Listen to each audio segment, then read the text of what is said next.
what's up everyone? We're standing here in the newly created master bedroom, master suite in Skyview Lane in Mantua. Where I'm standing now is the original bedroom, and if you look here to my right, what we did is actually combine two small bedrooms. So a small original bedroom plus the existing small master bedroom.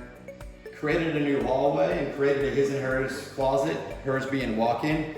And really this was an awesome house with great bones, but like a lot of the homes here in Washington, D.C., you know, they were built in the 1950s, 1960s. So really small bedrooms, small master baths, and what a lot of our clients are looking for in these great neighborhoods is bigger master suites, open living space, and much more desirable master baths. So what we also did as part of the expansion is we actually moved all of the bathrooms over and we took up space from the other bedroom and we created, which is a much bigger master bath here. You see this going in.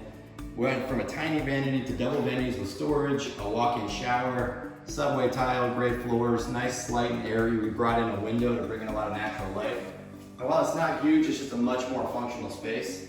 We're excited to show you guys the finished product. Even though we've got a long ways to go, we should be finished in the next 3 to 4 weeks. And looking forward to bringing you an updated video with the finishing touches. If you have any questions, hit us up below.